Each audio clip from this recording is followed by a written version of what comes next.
Assalamualaikum warahmatullahi wabarakatuh. Perkenalkan, nama saya Rizky dan Kurnia. Di sini saya akan mempresentasikan kembali pemahaman saya terkait dengan jurnal Denyut Nadi Amandemen kelima Undang-Undang Dasar 1945 melalui pelibatan Mahkamah Konstitusi atau MK sebagai prinsip the guardian of the Constitution. Di sini pertama saya mohon maaf karena agak gelap saya nge-record ini pada saat malam hari. Terima kasih.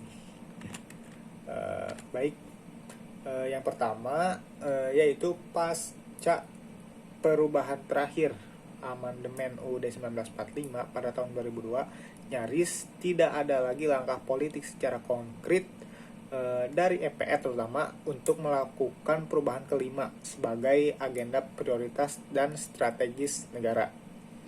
Nah, terlebih kebutuhan terhadap optimalisasi kewenangan, fungsi atau kedudukan alat perlengkapan negara atau mungkin lembaga negara.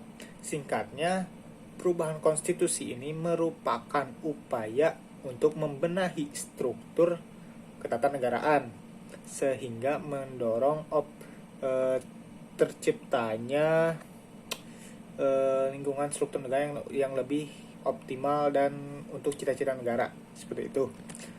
Selanjutnya juga kedudukan MPR dalam struktur tata negara Indonesia pasca amandemen ini tidak lagi sebagai lembaga tertinggi negara, melainkan MPR ini sederajat dengan DPD,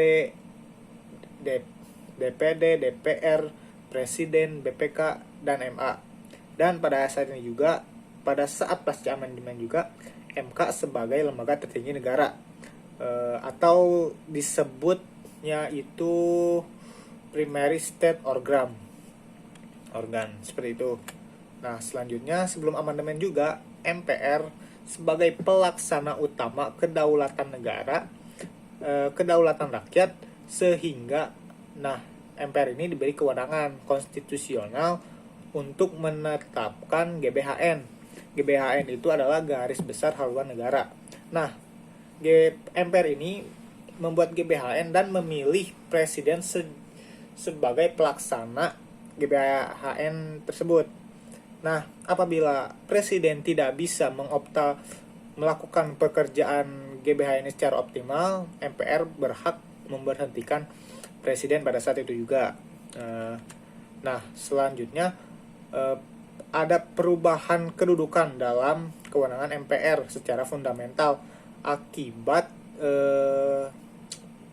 perubahan pada pasal 1 ayat 2 kalau tidak salah, yang ditegaskannya itu kedaulatan itu berada di tangan rakyat dan dilaksanakannya itu berdasarkan Undang-Undang Dasar.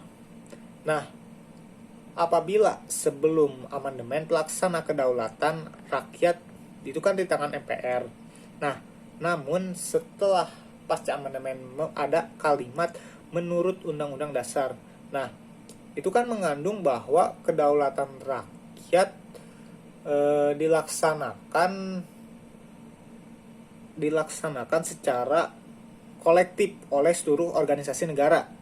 Nah, kan presiden dipilih langsung oleh rakyat, juga akibatnya bertanggung jawab secara penuh kepada rakyat. Seperti itu. Nah, selanjutnya dalam jurnal tersebut ada kata-kata yang menarik menurut pendapat Bapak Mahfud MD. Salah satu kelemahan di UUD 1945 sebelum amandemen adalah jadi gak adanya check and balance. Presiden itu pusat kekuasaan prerogatif. Selain menguasai eksekutif, presiden memiliki setengah dari kekuasaan legislatif, dan presiden ini juga menjadi ketua badan legislatif.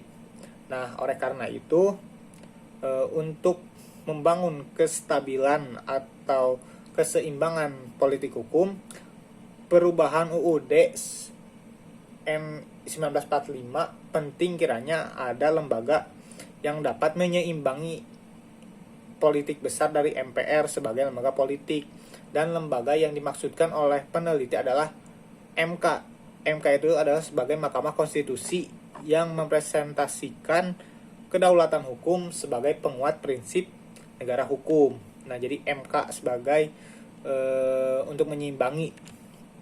Nah, dalam konteks pelibatan MK juga dalam perubahan UUD ini, MK tidak dilibatkan sejak awal proses perubahan UUD. Namun, jika setelah Komisi Konstitusi menyelesaikan naskah perubahan yang dasarnya itu dari suara rakyat atau aspirasi, nah barulah naskah tersebut diserahkan kepada MK untuk dinilai apakah naskah perubahan tersebut bertentangan dengan Pancasila kah, atau dasar-dasar konstitusi seperti itu. Nah, untuk saran saya, wacana amandemen kelima Undang-Undang Dasar 1945 ini tidak dapat dilaksanakan secara tergesa-gesa. Wacana ini kan akan menghidupkan kembali GBHN dan akan mengembalikan MPR sebagai lembaga tertinggi negara. Nah, lebih baik untuk sekarang kita fokus memerangi masalah COVID terlebih dahulu, karena masalah ini lebih mencakup kesejahteraan masyarakat, seperti itu. Terima kasih. Wassalamualaikum warahmatullahi wabarakatuh.